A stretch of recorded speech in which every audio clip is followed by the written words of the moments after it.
Why are people becoming more obese? Well, there's two things there. Is the culprit the knife and the fork, or is it the chair?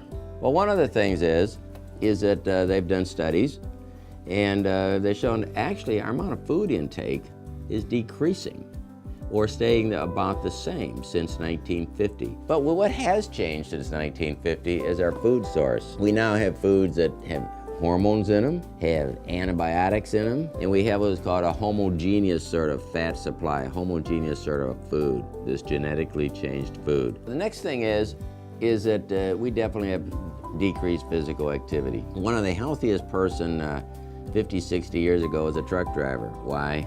He loaded and unloaded this truck. Next thing is stress and distress. Do you think of times at World War I, World War II, people had to have a lot of stress or distress, or so are we having more or less now? I don't know. Another cause of obesity in this country is drugs.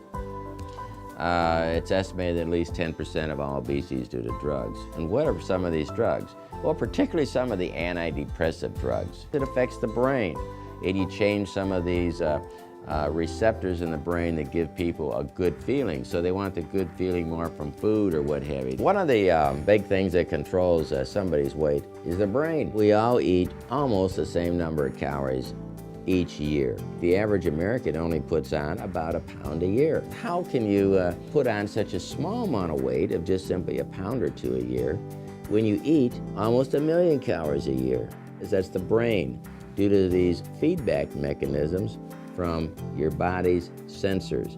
One of the sensors things is the leptin, a incretin released by fat cells that goes to the brain that controls how much you eat. So it's pretty amazing how well God designed the body, that considering how many calories we eat a year, how little bit of weight we gain. The brain and the body have this fantastic feedback between the two to keep people's weight approximately the same when you consider they eat about 1 million calories a year.